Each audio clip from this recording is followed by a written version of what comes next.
they're a different tier now. I think he gets to drop his nuts a little bit more, where a couple of years ago, Florida State couldn't do that necessarily. But if you're looking at this 2023 season, if you're looking at TV ratings, FSU versus LSU is going to do silly, idiotic numbers. Florida State versus Clemson this year is going to do idiotic numbers. Florida State versus Miami always does idiotic numbers. Florida State versus Clemson, potentially in the ACC championship, is going to do crazy numbers. And a lot of that has to do with the brand and the magnitude of the fan base and brand that is Florida State football. So now Alfred gets to add that into the premise of fighting for an ACC championship, getting to the college football playoff. He's got a lot more that he can bring to the table than maybe what he had a couple years ago. Hey guys, it's Terrence Nan. You're listening to Hear the Spirit, presented by Noel Game Day. Go Noles. Hey, what's up? This is Peter Ward, a.k.a.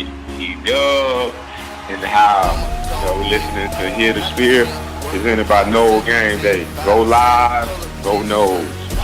Hi, this is Charlie Ward, and you're listening to Hear the Spirit. Go Noles. This is Terrell Buckley. You're listening to Hear the Spirit, presented by Noel Game Day. No Bloody. But perhaps better known as the greatest corner to ever step on a football field, Deion Primetime Sanders. Great Deion Sanders, my brother. What's going on, man? I could wake up to that greeting every day, man. That was awesome. Hello, Noles fans. This is former Seminole Derek Brooks, and you're listening to Hear the Spirit, presented to you by Noel Game Day. James Wilder Jr. What's going on, James?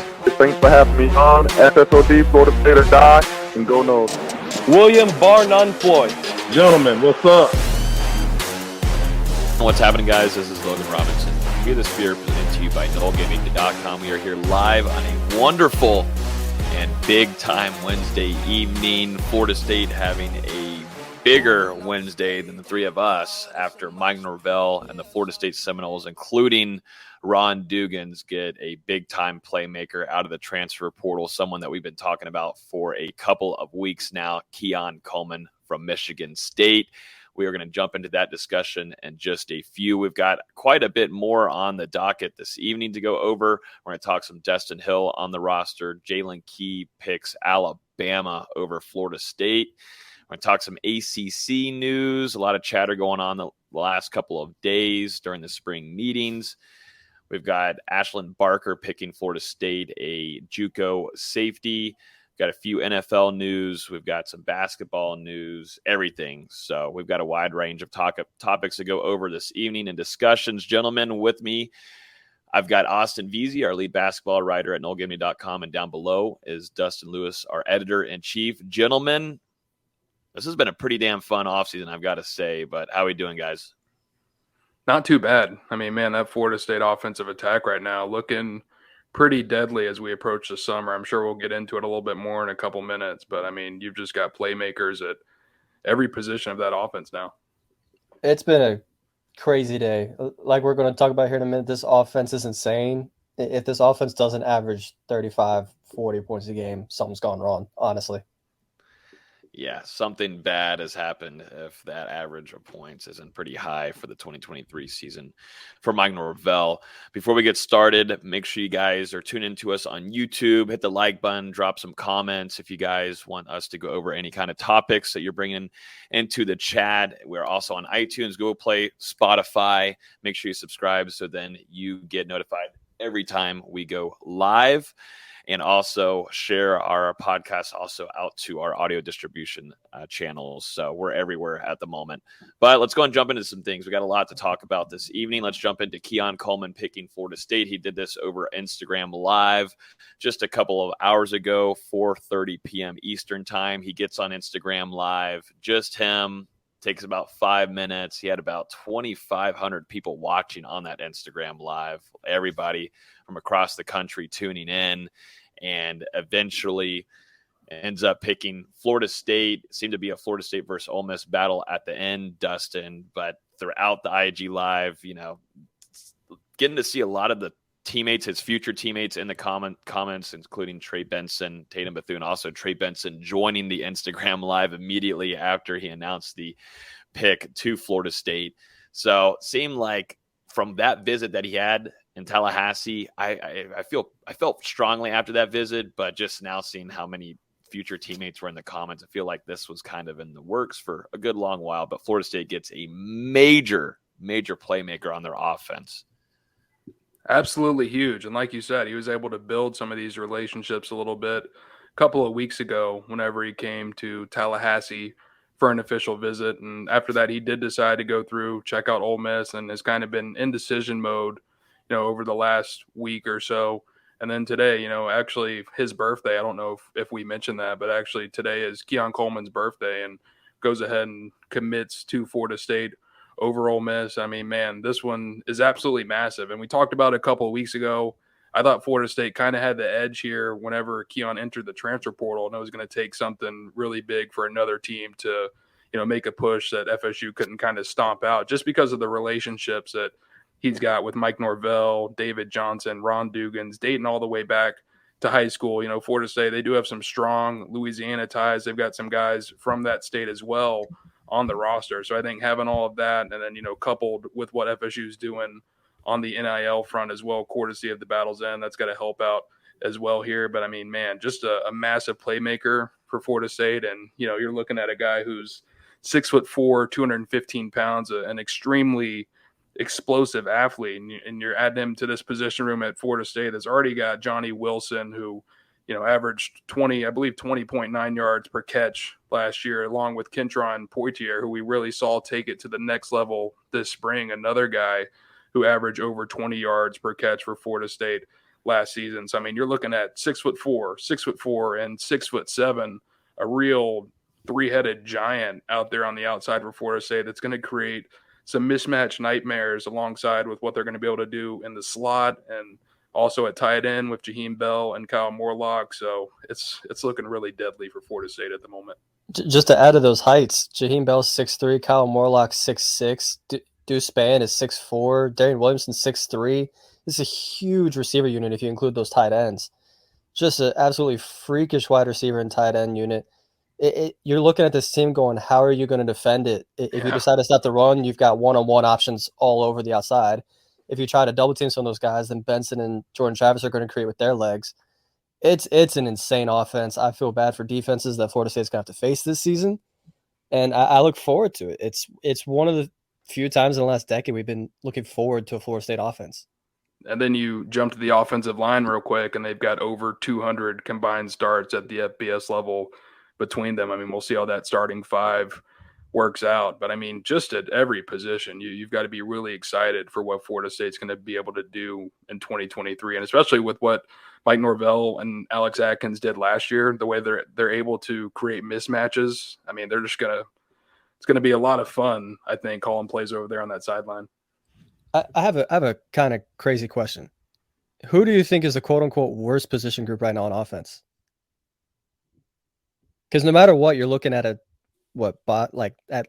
bare minimum top 10 unit. No matter where you look, you got a top 10 quarterback, you got a top 10 running back room, arguably a top 10 offensive line room, arguably a top 10 tight end room, arguably a top 5 wide receiver room. I was gonna go, fullback here, but DJ Lundy scored a couple touchdowns last year, so I can't even go fullback here. I don't know. It's a great question. I don't think there is a bad position group. I mean, I don't know. The thinnest outside of talent wise would obviously be Jordan Travis, but because of Jordan Travis's talent wise, it makes that room skyrocket, going into this 2023 season. But it just goes to show, VZ, that's a good question. It shows that this team has weapons everywhere. I mean, with Jaheim Bell, seems like Jaheim Bell, that was something massive that Florida State was able to add to this offense. And that's now kind of not overlooked whatsoever, but then you are able to make some other moves and you add in Keon Coleman just a little bit later.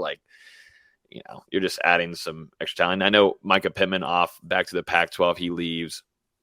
Malik McLean now at Penn State, so you would like to add in some extra experience in here, but this guy knows how to grab balls. He's absolutely reliable and one-on-one matchups, and when it comes down to big games, after what he did against Michigan this last year, putting up some crazy numbers. So just pair that up with, like you were saying, Dustin, Johnny Wilson's ability with making some big catches down the field, and then Kentron Poitier, who has made some major strides and throughout his career, and specifically this last spring, blowing up and watching him in the spring showcase, seeing that develop onto the field, it's going to show on game fields coming this fall with Keon Coleman.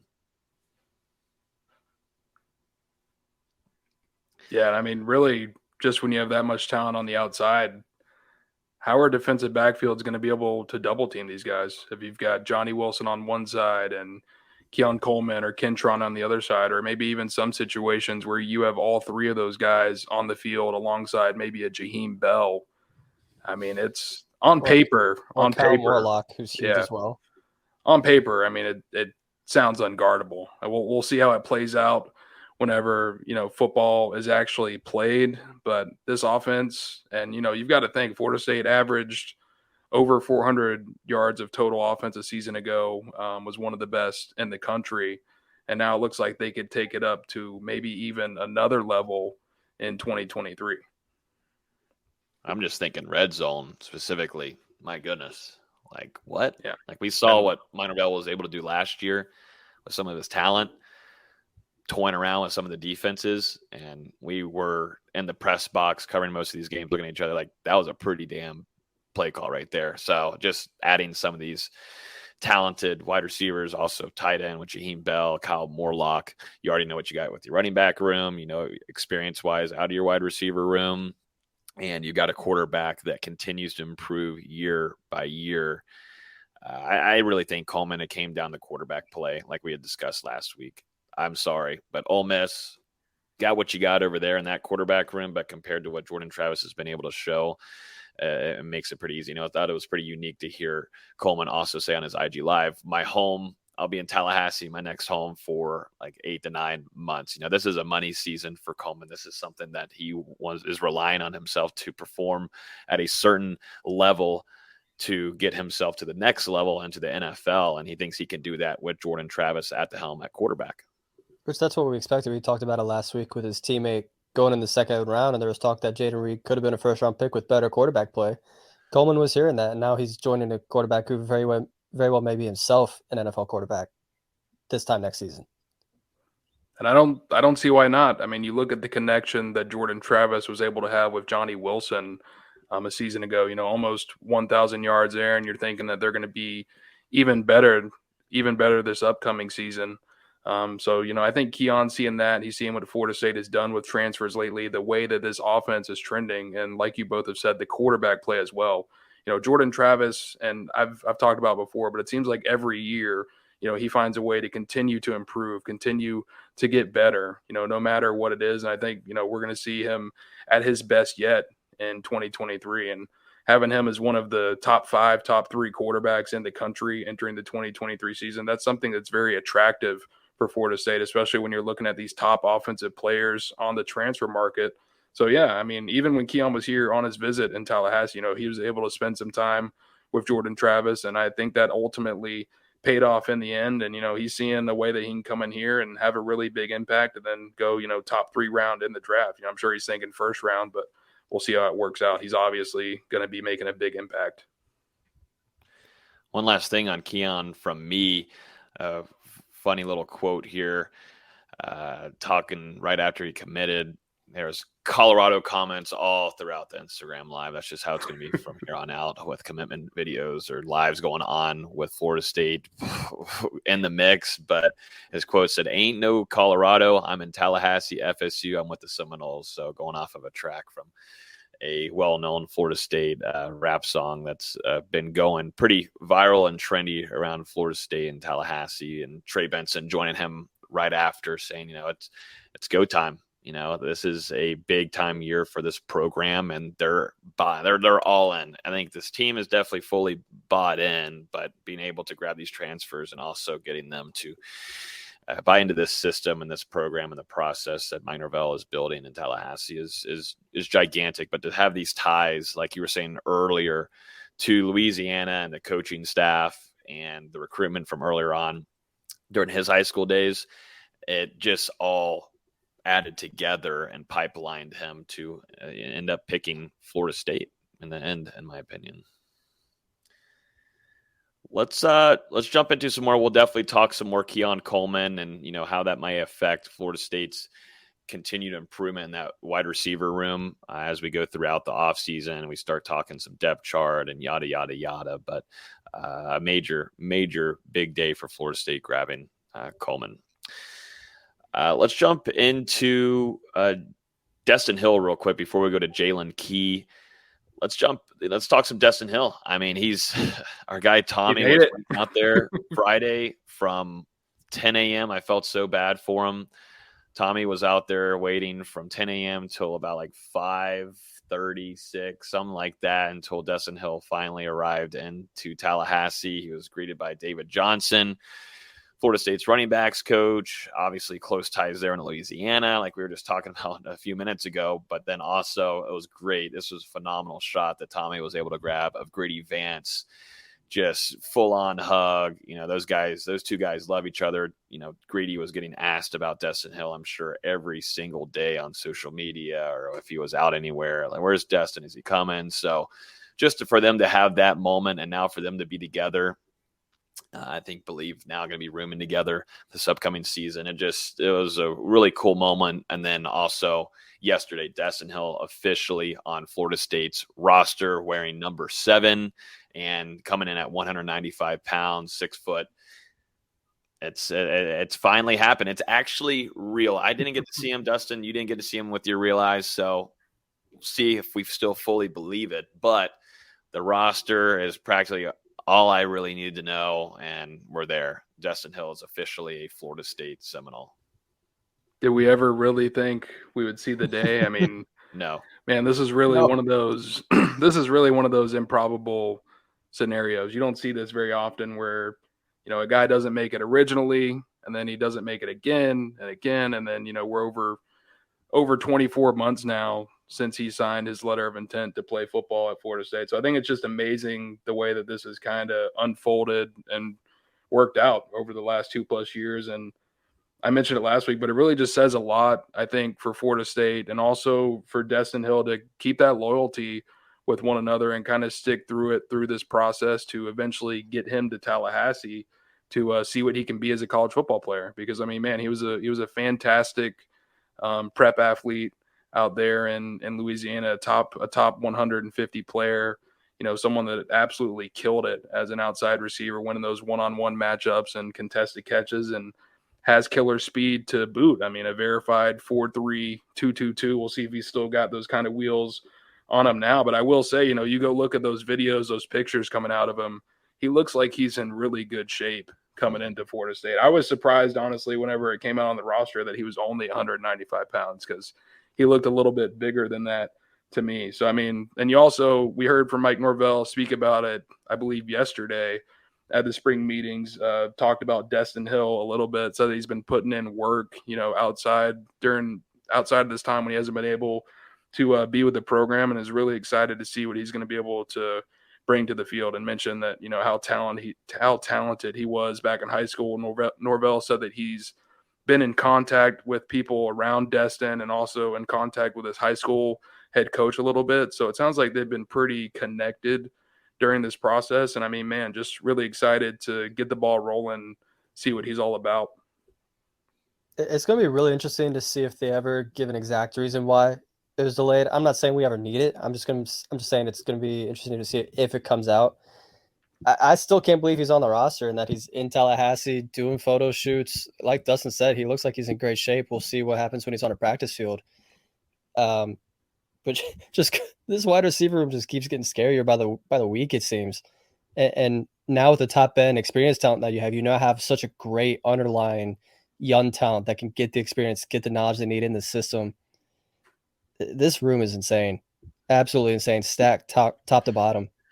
Yo, I got to give my shout out to Ron Dugans, man. Like 2 years ago, we were putting. I need to eat my crow. I'm sorry, Ron Dugans. I'm sorry.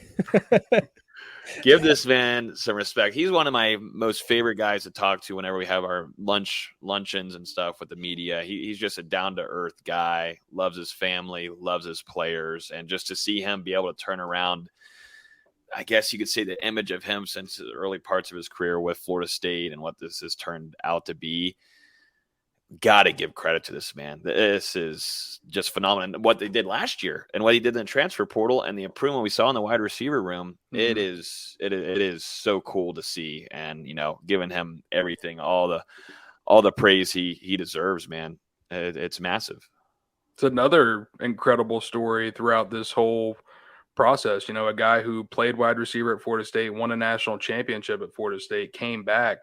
Obviously, he's gotten some heat over the past couple of years, but like you said, the improvement that we saw on the field from the wide receivers last year was second to none over the last 4 or 5 years at Florida State. And then you think about what he was able to do on the recruiting trail, getting guys like Hakeem Williams, Bandravius Jacobs into the fold. He's doing a really good job he's doing a really good job right now. And you look at the 2024 class as well. They've got those 4 blue chip wide receivers committed. And, I think you've got to be really excited for the future of this wide receiver room under Ron Dugans. And I mean, man, these guys, they all play really hard for him. And that says a lot, I feel like, about the bond that he's been able to create with these players. And it's going to be really fun to continue to watch. I gave him so much crap last year after we all did. After he didn't land a single receiver in the high school class. And we're like, man, what we got going on here? Not one single freshman wide receiver out of how many ever high school receivers there are out there.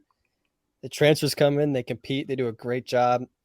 Like you said, you're bringing in Hakeem Williams, you're bringing in Bandravius Jacobs, and you're set up for the 2024 class.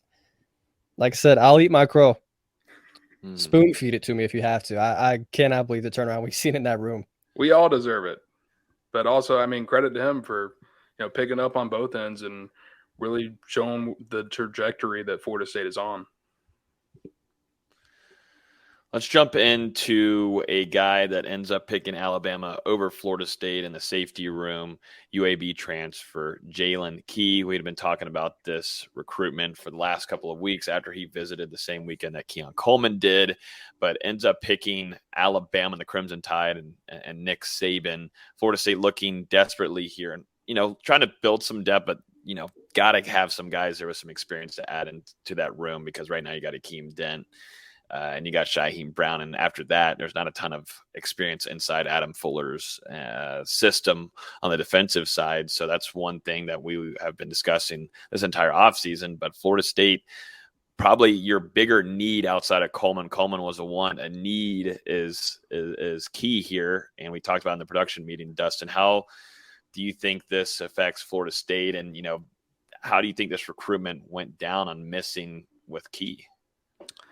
It's a really tough loss for Florida State, especially when you kind of look at the ties that Jaylen Key had to FSU. Being local to the area from Quincy, growing up a friend of Darrell Jackson, he was coached by Corey Fuller at the prep level. So I mean, some real ties to the area. A guy that grew up a fan of Florida State, and they were able to bring him in for an official visit. I mean, it all went really well. It sounded like Florida State was able to pitch him the playing time that he wanted and talked about how he would fit into the defense. But, we talked about it before. He had that first unofficial visit to Alabama, and then after visiting FSU, decided to return to Tuscaloosa on an official visit. And to me, that's really kind of when my panic meter started jumping up a little bit, because why would he go back to Alabama for a second visit unless he was extremely interested in winding up there? And, this is also a guy who currently – or before transferring to Alabama, was also already playing in that state over at UAB. I mean, really a close move over there to the Crimson Tide. And I mean, frankly, Alabama is still one of the top programs in the sport with Nick Saban.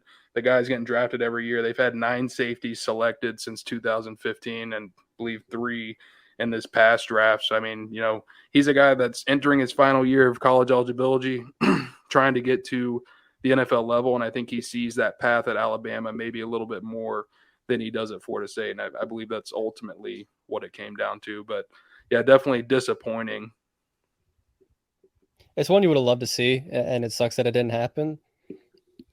Florida State's going to have to find a new target. I know they just signed a JUCO safety that we'll talk about here in a second, but they've got to find some experience on that back end. The safeties are by far the weakest position group on this team overall, and they've got to do something to address that with one of these last couple of scholarships that they've got. Again, just it's a concern. Definitely, if Florida State wasn't going for a run here, okay, cool. Maybe you could do some position changes, but there's not really one that you want to do with the rest of your defensive back room.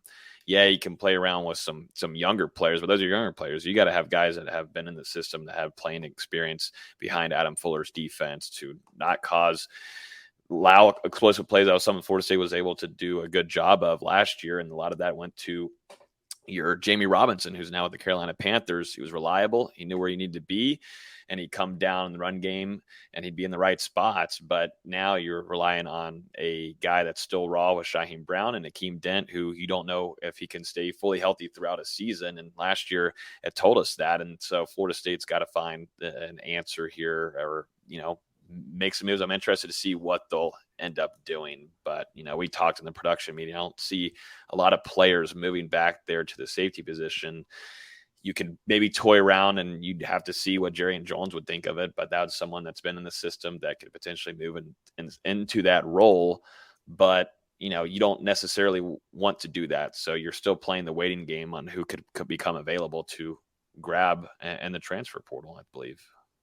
It's something to worry about. I mean, there's just not a lot of options out there when you're looking at safeties in the transfer portal. I can't recall the kid's name, but probably the best one is the guy from Louisiana, but he just doesn't fit what FSU likes to do on defense, with these long and lengthy defensive backs, only about 5'9". Whereas you look at this JUCO transfer that we're going to talk a little bit more about in a second, but Ashlynd Barker, who recently committed to Florida State, coming off an official visit, about almost 6'3" and 200 pounds. I mean, Florida State, they really have a type that they're looking for in that defensive backfield. I don't think that they're going to settle for anything less. They're not going to waste a scholarship just to waste a scholarship. They're going to make sure that they're bringing in a guy that can fit into this system and make an impact, especially when you're looking that they're probably down to 2-3 spots at this point. We'll have to go back through those scholarship numbers, but I mean, scholarships are at a premium right now, and that safety position is also at a premium in the transfer portal. There's just not a ton of talented guys at it for whatever reason, but we'll see if someone does hop in. I mean, that's pretty much what you've got to be hoping for at this point. I say we transition over to Barker. You were just talking about him, Dustin, a JUCO product, picking Florida State Seminoles, and is going to be heading to Tallahassee. He's coming from Iowa Western Community College. Like we were just talking about, maybe a little bit ahead of some of those youngsters that are in the backfield that are still learning, but it's nothing pivotal or not a game changer, or like, okay, I feel really reliable like where I was last year. Okay, Jarquez McClellan's in there. I didn't see like a drop off. That's one thing that you liked about Jarquez, because he could jump in and he'd be a good sub-in addition, and he'd be in the right spots for the most part. But what are your thoughts on this pickup, D-Lou? I know that we were able to grab an interview with him. Yeah, this is really, in my opinion, an upside take. I mean, this is a guy who you're looking at coming out of Iowa Western, like you mentioned, Logan, a very good JUCO, also a program that Florida State has some connections to. So recently, defensive coordinator Adam Fuller was able to go up there, visit them, watch a practice, and that was actually the first time that he had saw Ashlynd Barker in person, ended up speaking to him a little bit, and then it ended up extending the scholarship offer. I mean, from there, Florida State really worked to get this official visit. And we're actually, he was scheduled to go to Oregon State this upcoming weekend, but Florida State, with what they were able to do during the visit, got him to go ahead, lock it down, pull the trigger, and commit to FSU. Believe he's set to enroll within the next couple of days for the summer semester, but ended up choosing FSU over Oregon State, and also had a official visit to Ball State back earlier this year as well. But yeah, really an upside take. He redshirted this past season at Iowa Western, so he's going to have 4 years to play for at Florida State. But like I mentioned before, it really fits the mold of what they do in that defensive back room. A long and lengthy prospect, a guy that has a long wingspan, probably just a little bit under 6'3". He said that he was 6'2" and some quarters, and also around 200 pounds. But just, whenever you look at him, he kind of reminds me a little bit of KJ Kirkland. You think of the true freshman safety another guy that has that long and athletic build. He's got a similar build to him, maybe a little bit more mature, and not a ton of film out on him since he redshirted this past season. But I mean, just looking at his practice film that he has up and also some film from back in his high school days. I mean, a guy who's very physical, comes down in the running game and takes good angles. And you got to think that's something that Florida State really needs with the loss of Jamie Robinson. We'll see ultimately how big of a role he ends up playing in 2023, but he's got the potential there, and also someone with solid ball skills as well. But like I said before, I think Florida State, they're going to continue to scour the transfer portal. I mean, you would love to find someone that has some legitimate college experience coming in, because like we've said, Akeem Dent and Shaheem Brown are the only two safeties right now that have gotten snaps on Florida State's roster. We'll see if maybe someone from that cornerback room shifts to the safety room, or they do some cross training. I think ultimately, if you're not able to get someone out of the transfer portal, this is going to be a by committee thing, with you probably cross training multiple guys that are at cornerback right now and just kind of fitting them in different situations throughout the game. But I mean, yeah, it's something to be concerned about when you look at the rest of the defense. But Ashlynd Barker coming in, I think you've got to be excited about the potential that he has coming forward. I think if he's anything more than a special teams guy, I think I'd be kind of surprised. But that frame, like you mentioned, that's something to really be excited about and maybe be something down the road. But this season, if he's impacting too much of the game, that back of the defense is going to be a concern. Mm-hmm. Florida State's got to find some more depth at safety in the transfer portal. They do. So I'm sure we'll continue to discuss that throughout the rest of the offseason. One thing, too, I wanted to bring up, we put out a piece earlier with all the spring meetings happening, something we're continuing to keep an eye on, and hopefully we'll hear some news soon, as Darrell Jackson and the waiver process and, getting that from the NCAA. Mike Norvell commented on this situation. He said, we've had good conversation, just making sure as you go through the waiver process, sometimes it's back and forth, making sure you're providing as much information. There's been good back and forth in providing all the questions that the NCAA would have. I appreciate Darrell and the family and being able to help with that. So that's just kind of what we've been working through. Hopefully it will be something that we'll know before we get too far into the summer. That's been important. We do have a sense of urgency, and I think the NCAA understands that. So it's a work in process, just like Coach is saying here, but Darrell Jackson would be a big-time pivotal factor for Florida State on that defensive line. You're adding that with Braden Fisk. You already know what you got with Fabian Lovett. You've got Farmer back after that little thingy thing that happened a couple weeks ago, whatever you want to call it. But this defensive line would be a step forward for sure after what we saw in the spring and his disruption at the offensive line, D-Lou. It would be really important. We already saw Florida State get some good news from the NCAA whenever Dimitri Emmanuel was awarded that 7th year of eligibility a couple of weeks ago towards the end of Florida State's spring practices. So it was huge to get him back, a guy who started off last season, has the potential to start this season. And I think you're looking at the same kind of thing when you're talking about Darrell Jackson. If he is able to get this waiver of eligibility, I mean, you're talking about a guy who might break into that starting lineup for Florida State, but I mean, at worst is your 3rd or maybe 4th guy in the rotation. Either way, if he's eligible to play, he's someone that's going to soak up snaps for Florida State and was really impressive, dominant at times during spring practice. We're just going to have to see how it plays out. Obviously, I mean, day by day, you're getting closer to fall camp. Florida State would love to have an answer sooner rather than later so they can kind of go ahead and begin planning that rotation for the 2023 season.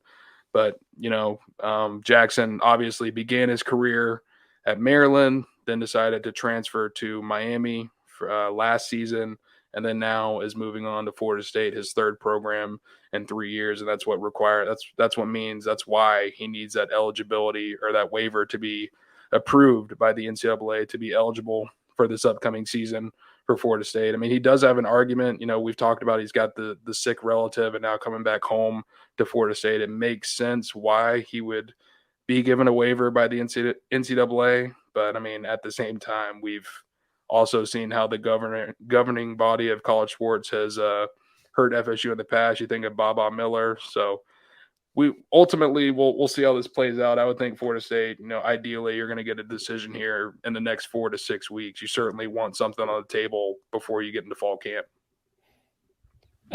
I bet Florida State's thinking if Meach gets that, or since he got that 7th year, that Jackson should get this waiver. Mm-hmm. But the NCAA never makes sense. They're never consistent, so who knows?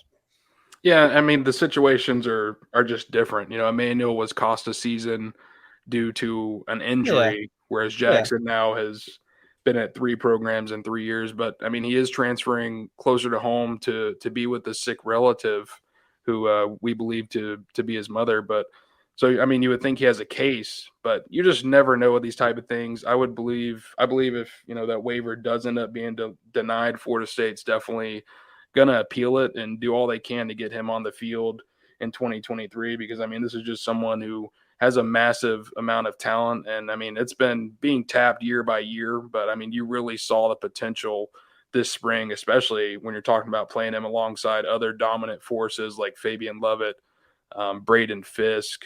You've got Dennis Briggs in there as well. Logan mentioned Joshua Farmer, Daniel Lyons, Malcolm Ray. I mean, the list kind of goes on there for Florida State in the interior. So if he is involved, it would definitely be in Florida State's best interest.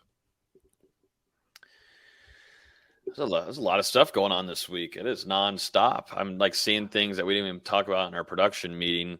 We'll talk about one real quick, but Florida State, I want to jump into this before we go through some of our quick hitters, is the ACC situation and the whole grant of rights and all that kind of discussion going on. It was first reported a couple of days ago from Brett McMurphy from the Action Network that there was a 7-team magnificent 7, whatever this is.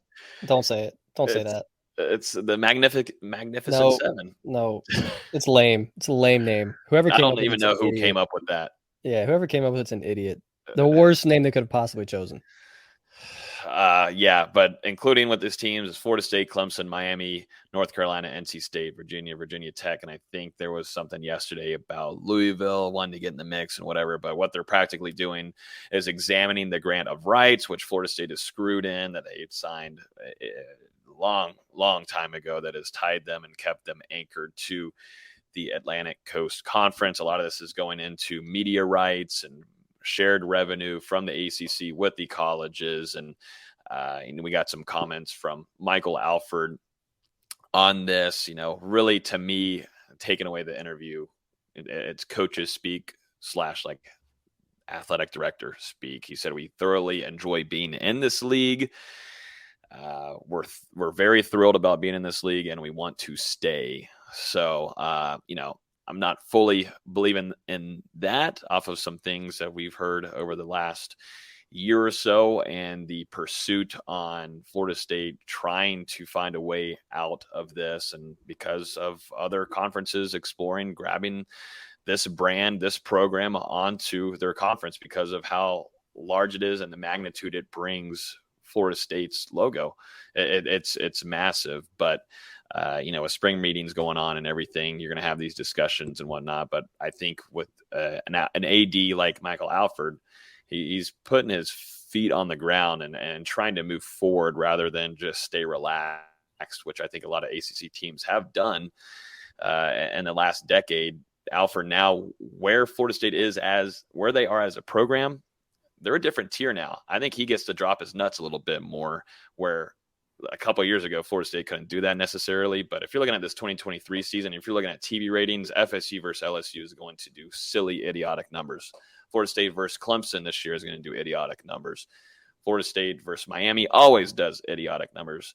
Florida State versus Clemson, potentially in the ACC championship, is going to do crazy numbers. And a lot of that has to do with the brand and the magnitude of the fan base and brand that is Florida State football. So now Alford gets to add that into the premise of fighting for an ACC championship, getting to the college football playoff. He's got a lot more that he can bring to the table than maybe what he had a couple of years ago. I don't think really there's a lot more that he could say. I mean, he's definitely got to be pretty careful about how he weaves this in the public eye. But the bigger thing to me is just him bringing attention to the issues that Florida State kind of sees in the conference, which obviously is the TV deal that could limit them moving forward compared to the deals being signed by the SEC and Big Ten, but also bringing attention to the revenue sharing that Florida State is trying to get the ACC to kind of vote into place here, the unequal revenue sharing, where it would maybe be based on performance a little bit more than it has in the past, and teams that do better would get more money than teams that aren't as successful. But I mean, really, I'm interested, and I mean, we're probably not going to hear a ton of it, but I mean, what's going on behind these closed doors when you've got the ACC commissioner in there, all of the athletic directors in these 4 and 5 hour long meetings? It's going to be intriguing to see if there's any type of changes made to that contract whenever these meetings wrap up or in the near future. I've been really, really interested in this. It's just an intriguing idea to me how, we've seen a couple schools move conferences, but we've got what's essentially a 50-50 split in the conference of teams that are at least thinking of challenging the group of rights, and the other half of them are like, no, I think we're kind of good where we are. I don't think there's going to be any resolution this year. I think it's going to be one of those that teams just kind of bicker amongst themselves for a little bit until they can really challenge that grant of rights contract. Because as of right now, it just seems to be locked tight. Florida State's had how many ever lawyers go through it. Clemson's had how many ever lawyers go through it. UNC, NC State, whoever else you want to include in that group of 7 that's at least examined this so far. And that's not even talking about if Notre Dame's looked at this. It's going to be really interesting to see what comes of it. But like I said, I don't think anything's going to come of it for at least a year. If it ends up being that unequal revenue sharing, I think that'd be ideal for the Florida States and Clemsons of the world. But then, Boston College and Wake Forest are kind of left in the dust a little bit. So we'll see what ends up happening. I'm really intrigued by it. I really am. I think I'm not believing in anything happening anytime soon, but just to see the progression of some of these universities, it's going to take a lot of them just being on the same page with a few things. But it certainly feels like the ACC is. We do this every offseason, but it continues to grow stronger, that the ACC is kind of being put in a tough situation, and it could unravel, but you still have the GOR that's holding things tight, and they're trying to find ways to break through this. Alfred has put a team behind this to go in and figure out different ways and intricacies to exit out of it, exit at an earlier time, what the cost would be, how does that work if another conference is coming and interested on bringing the university over to them. So it's so much. And yeah, also add media rights and revenue shares. I'm just glad it's not my job, but Alfred seems to be pretty aggressive and aggro in this department. And that's the thing, like you mentioned, with other conferences getting involved, as of right now, we don't think any of these schools would have a landing spot right now. They haven't been offered a position in the SEC or in the Big 10 or the Big 12 or wherever. So if somehow the ACC just goes into a nuclear disaster tomorrow, a lot of these teams are just going to be left up in the air without a place to land. And that's something that a lot of people aren't considering as well.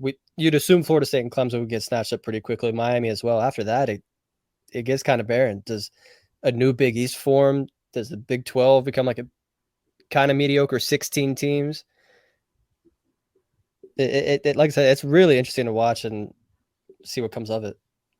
I do think it's to the best interest of Florida State, the other teams in the ACC, to keep putting the public eye on this, keep putting pressure on the conference to renegotiate this deal, because, I mean, the facts of the matter is they're all getting screwed as far as money, and it's just going to continue to get worse as the years go on. I believe every other conference is going to go back to the table and renegotiate their TV rights again before Florida State and the ACC even do so in 2036. So, I mean, there's still, time on the table for Florida State. And of course, they want to break that grant of rights agreement. I'm sure they're looking at all options that they can, but I think you've got to keep the public eye on it for as long as you can. Keep the pressure on the ACC to step up and do something about this, because we do know that, other conferences have looked at Florida State. We even put the report out on our website last year that Florida State had some conversations with the SEC and Big Ten. So, I mean, we'll just kind of see how this progresses from here. But, I mean, there's definitely some pushback on both sides, it would seem, but also a lot of posturing at the moment, because there's not really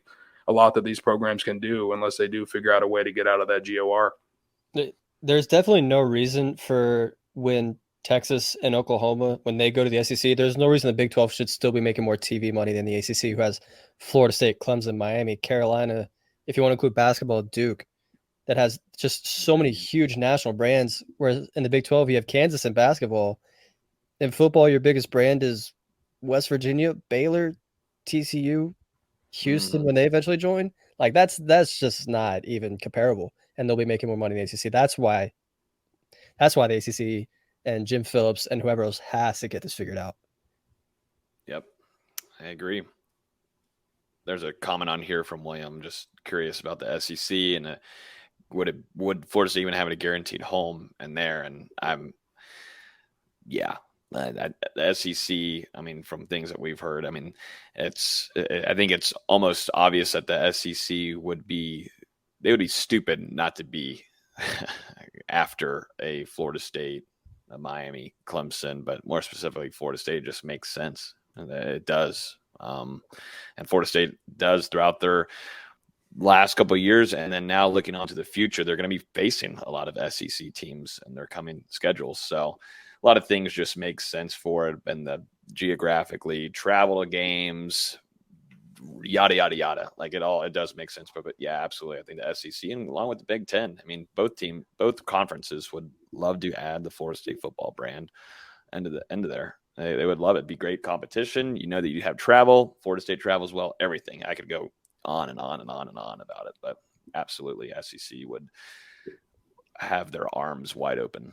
But at the same time, nothing is guaranteed. All it takes is for 3 or 4 athletic directors to go, no, and kind of SOL. Let's jump into something real quick. It has to do with an SEC team. Florida State's going to be facing LSU on prime time. I don't think this was any kind of shocker to anybody, but this is going to be on 7:30 on ABC, September 3rd. Brian Kelly is going to get his rematch against Mike Norvell after a thriller that we were all in attendance for. After Shaheem Brown blocked that kick and Florida State won in New Orleans, was one of the highest rated games in the country last year. Was stupid fun to cover, but looking forward to having that a little bit closer to home, just driving down a few hours to Orlando, be back there where we were not too long ago at the Cheez-It Bowl where Florida State faced Oklahoma and another thriller there at the end. But specifically, this one should be a top 10 matchup in Orlando, gentlemen, but this is going to be primetime ABC. No shocker whatsoever. It's going to be exciting. I mean, especially after the way this one went down to the wire a year ago. I think Florida State's still kicking themselves thinking, hey, we should have probably handled LSU, not allowed that comeback, and it shouldn't have even come down to a blocked extra point. But, I mean, regardless, both of these teams expected to be in the top 15, maybe even the top 10 going into this game. Going to be one of the best games of that opening weekend. And, there were some Louisiana natives on Florida State's roster that got to win over there in New Orleans. Now you've got a couple of other ones, and Keon Coleman and Destyn Hill joining the fold as well. So, I mean, it just makes all those little storylines just make this one for a really interesting affair. And, I mean, we'll see if Florida State, with the improved talent and the experience on both sides of the ball, if they're able to pull out another victory against the Tigers. I'm still mad this wasn't a home and home series. I know I said this last year. I'm still mad about it. This should have been a home and home. Less money. I don't care. It would have been more fun. I love New Orleans. I don't love Orlando.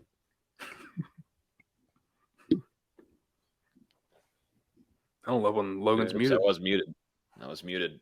I've kind of had my times in Orlando. I think this will be it, hopefully, for a while. I hope we don't have to be there too much more, but I agree with you that I would argue that any day of the week.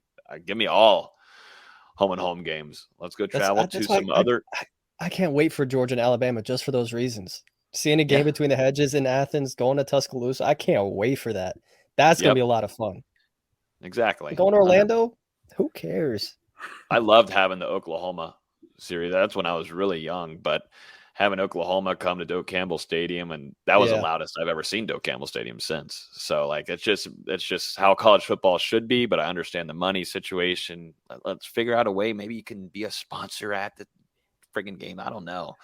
There's got to be an easier way for it, but it's good money for sure. And Florida State and LSU both are going to get paid well, but I just love, we're going to get a nice primetime kickoff 7. We're going to have a late one. We'll have a late one, but it's worth it whenever you have the thrill and the magnitude of what this game is going to be. It is going to be a really fun time, and expecting fully of College Game Day to be there.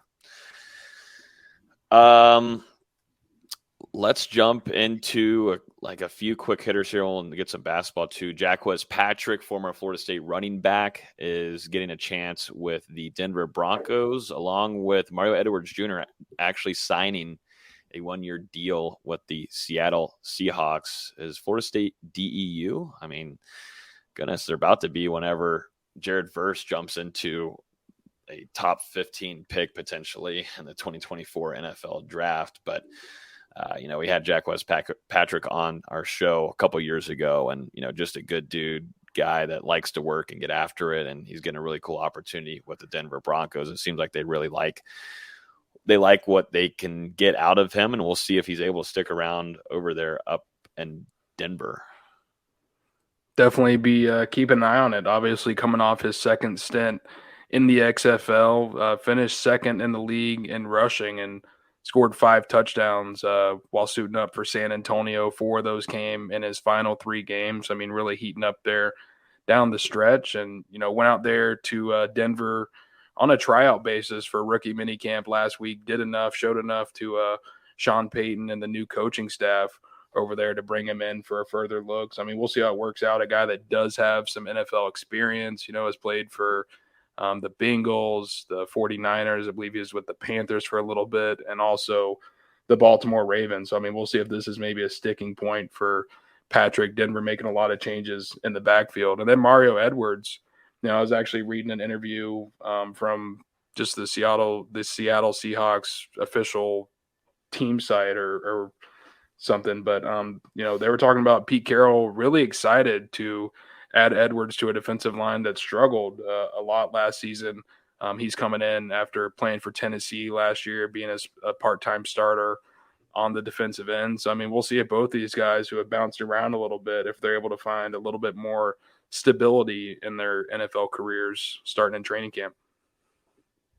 I'm not even playing with the DEU thing. If you think about it, we sometimes forget Brian Burns, Jermaine Johnson, Josh Sweat, who had a great year for the Eagles last season. Now you got Mario Edwards Jr. over there. And kind of DeMarcus Walker, who's an inside-outside guy. Yep, who had a nice season and just got paid too. And then you're going to add in Jared Verse and then potentially Pat Payne. I mean, you're yeah. Okay. I like it. Also, where's Dalvin Cook going, VZ? What are we predicting here? Because it definitely ain't the Vikings. Can we not do this right now, man? I'm already upset about it.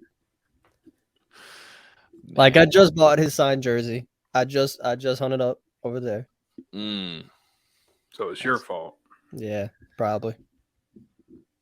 Yeah, Dalvin wants his money. Can't blame the man. I don't blame him. But, like, we can keep him, please.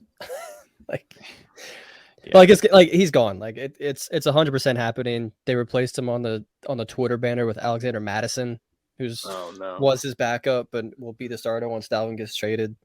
It's gonna happen after June 1st because they go from saving $7 million on a trade to they'd save like 11 or 12 million. Might as well just wait those 2 weeks. I'd be surprised if they got anything more than a 4th round pick, but sucks. Toughies. A couple teams here that are the highest odds to grab him are just a few. We got the New England Patriots. I've heard the Dallas Cowboys as well, which would be really interesting to watch. They're teaming up with Pollard. That would be a nasty running back room with Dak Prescott at quarterback. Arizona Cardinals. And then also the Houston Texans. Buffalo Bills is also one that has been up there as well, but I'm just interested to see what they can do and move some things around to be able to grab them. But that would be really nice. Imagine that teaming up with his little brother, who's also with the Buffalo Bills, with James Cook. That would be craziness. The Dolphins make a ton of sense. The Bills make a ton of sense. I don't know if the Dolphins will, since they just drafted a Kane from Texas A&M. Like I said, the Bills make a lot of sense. Pair him with his little brother. I think that'd be pretty cool to see. I would And like you said, I don't really know the full picture, but I would really like to see the Dolphins. I know they weren't mentioned on those odds, but I mean, just going back home, getting a chance to play with Jalen Ramsey. Obviously the last time they suited up together, they won a national championship. Well, And no, also, Dalvin didn't. Oh, yeah, I guess you're right. Whoops. Goofy. Too many years ago, but close enough. But anyway. Close enough. Still a couple of years ago. Two very successful guys in Tallahassee that starred with one another, and then suiting up with Josh McDaniels. I'm kind of excited to see what he's building down there in Miami if Tua can stay healthy. And, Dalvin would just add to that offensive attack. We'll see. We should be knowing after May, correct, VZ, or am I wrong on that?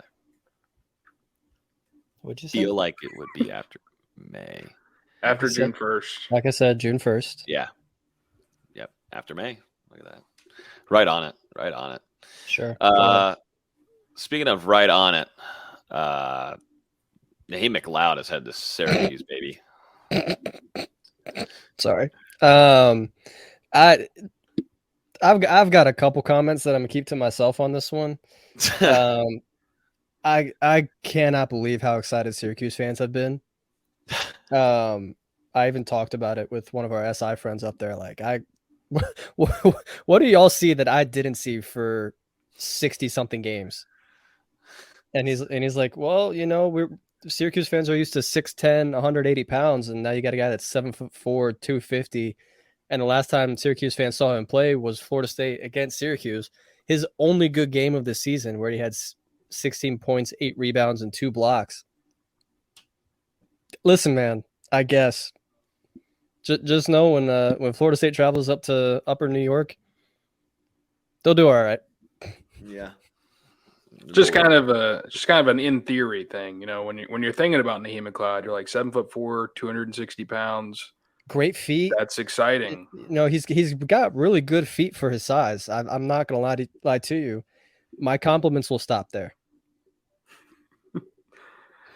Kind of interesting though. I mean, now Naheem joining Matthew Cleveland as a second player to transfer from Florida State to stick around in the ACC. So, I mean, definitely going to be a couple of games on the calendar, 4 of them, right, to circle next year. Yeah, I'd have to go back and look this. I know they play Syracuse in Syracuse, but they might play twice. I'd have to double check. It's been interesting how many ACC to ACC transfers there's been this year. We saw Joe Girard go from Syracuse to Clemson. There's a couple guys. One guy went from NC State to Clemson, and one guy went from Clemson to NC State. They basically traded each other. It's been weird to see, honestly. I don't know what's going on in this conference, and it's one of the things that they were talking about, at these ACC spring meetings in Amelia Island, was how can we improve the basketball image? Because, I've mentioned it a lot these last couple of years. The ACC's sucked, and you have your outsiders like last season, where I think there's 3 ACC teams in the Elite Eight, not this past season, but the season before, with Miami, Duke, and Carolina. Then you have Miami in the Final Four this year. But if we're talking top to bottom, the ACC sucked, especially those last 8 to 9 teams. It hasn't been as strong as it's been, in the middle 2010s and even before that. That's something the ACC's got to get figured out, and hopefully we see something like that going forward. Coach Hamilton mentioned a little bit about it in an interview with our good friend Ari Masudi. Just about, we feel like we got dealt a bad hand with injuries, and I didn't do a good enough job of thinking forward on how we could progress this roster, and that he's optimistic about this roster, and that there may be one more addition. Who knows what that's going to be, considering the transfer window just closed last Thursday. It's going to be interesting to see. It's a fun off season for Florida State football, and even more fun one for Florida State basketball and Leonard Hamilton. Everybody, at least I ain't got to watch number 24 anymore. That's a win. That's a win. That's how you know something good is going to happen for Florida State, though, right? Like on the football field. We're still bringing in that narrative, huh? I'm hoping for another 2016 where the football team's really good. They made the Orange Bowl that year, won the Orange Bowl. That was the beginning of Florida State basketball on the uprise. They were a 3 seed in the NCAA tournament. Why can't we have one of And those? then Florida State football the next year. Fall off DeAndre a cliff. Francois snaps Yeah. his leg, Yeah. and then it all downfalls from there. So And basketball made an Elite Eight. I don't know if Florida State fans are really want to do Yeah, that. I know. I'm not sure yet. Give us more 2016s. Give us more 2012s. We can live with those. Those are nice years. Yeah, all around for sports. Yeah, I'll take that. Take it. Dustin's has a mix of disgust in his eyes. I don't know what he's feeling, but I'm just conflicted. It's like you can't have one without the other. So I mean, you can. It's rare. That's what it comes down to. Can't get them all. Can't win them all. But it just seems like there's some bad juju. Whenever one team does good, the other one's got to do bad. I don't know what it is. Something about Tallahassee, man. Something about Tallahassee. But yeah, I think that's going to wrap up this week's show. We went through quite a bit in a good amount of time, though. That was pretty good. I'm proud of us. But that was a good episode. A lot covered in this one. Florida State lands Keon Coleman, a big time grab for what should be a really fun offense to watch in 2023. He said he's expecting to hopefully be in Tallahassee by sometime next week, while he was talking to Trey Benson on the IG Live after he committed. So Keon Coleman should be in Tallahassee pretty darn soon. Appreciate everybody hanging out with us this evening.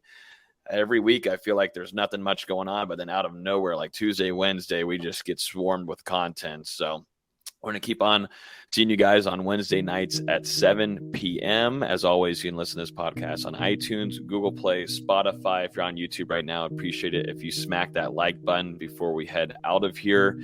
We do truly appreciate that. It helps to get out to more Florida State fans to hang out with us every Wednesday evening. But appreciate y'all a ton hanging out with us. We're 1 week closer to Florida State's kickoff and primetime against LSU. Brian Kelly. All right, gentlemen, see you guys next week, and we'll talk to you on Wednesday at 7. Peace. Mama told me not to say a word. 17.5, same color t-shirt. Mama told me not to say a word. 17.5, same color t-shirt. Mama told me not to say a word. 17.5, same color t-shirt. Mama told me not to say a word.